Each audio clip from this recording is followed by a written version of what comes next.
मध्यकालीन भारत के इतिहास का दूसरा वीडियो। आज गजनी साम्राज्य को समझते हैं। इसे ही यामिनी वंश कहा जाता है। इसी साम्राज्य के महमूद गजनी ने मध्यकालीन भारत पर 17 बार आक्रमण किया था और ढेर सारा धन लूट कर ले गया।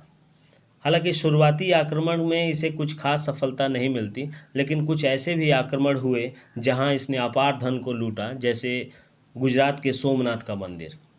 गजनी साम्राज्य आज का अफगानिस्तान। संस्थापक इसके अल्पतगीन पहले ईरान के शासक अब्दुल मलिक के यहाँ दास हुआ करता था। इसी ने अपनी राजधानी गजनी बनाई और यहाँ से गजनी साम्राज्य से हम जानते हैं। अल्पतगीन का दास शुबुक्तगीन बाद में यही दामाद भी बनता है और शुबुक्तगीन के समय साम्राज्य ने खूब विस्तार किया था।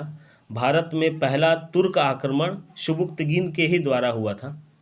आक्रमण पंजाब क्षेत्र में शाही वंश के जयपाल के साथ संघर्ष हुआ था। शुबुक्तगीन को धन की प्राप्ति हुई थी, लेकिन इतिहासकार इसे अनिर्णायक संघर्ष के रूप में देखते हैं। शुबुक्तगीन के दो बेटे इस्माइल और गजनी। शुबुक्तगीन ने अपने आखिरी समय में इस्माइल को अपना उत्तराधिकारी बनाया था, जो शुबुक्तगीन के मृत्यु के पश्चात गजनी ने इस्माइल को बंदी बनाकर साम्राज्य का शासक बनता है। उस समय के खलीफा अल कादिर बिल्ला ने महमूद गजनी को दो उपाधियां दी थी। यामिन उद्दौला मतलब साम्राज्य का दाहिना हाथ, और यामिन उल मिल्लाह मुस्लिमों का संरक्षण, प्रोटेक्टर ऑफ मुसलमान। महमूद गजनी ही पहला शासक था जिसने सुल्तान की उपाधि से शासन करना प्रारंभ किया और यहीं से सुल्तान शब्द प्रचलित में आया। सर हेनरी इलियट एक फेमस इतिहासकार के अनुसार महमूद गजनी ने 17 बार भारत पर आक्रमण किया था। तो सर हेनरी इलियट से हमें ये सोर्सेस हैं जिससे हमें ये पता चलता है कि 17 बार महमूद गजनी ने भारत पर आक्रमण किया था। इसका मूल उद्देश्य धन को लूटना, सेंट्रल एशिया की शासन व्यवस्था को मजबूत करना और इस्लाम धर्म का प्रचार प्रसार करना। साम्राज्य विस्तार में इसकी रुचि नहीं थी। 17 आक्रमणों में कुछ महत्वपूर्ण आक्रमण हैं जो आपको जानना चाहिए।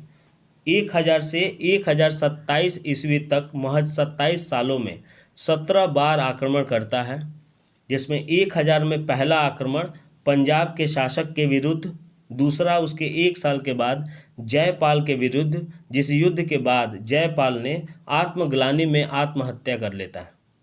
छठवां 1008 में जयपाल के ही पुत्र आनंदपाल के विरुद्ध। यहाँ पर इसे बड़ी सफलता मिलती है और बड़े मात्रा में धन को लूट कर ले जाता है। 7वां अलवर में। 12वां 1018 प्रतिहार राजाओं के विरुद्ध मथुरा और कन्नौज की मंदिर को लूटता है और मंदिर की मूर्तियों को तोड़ता भी है।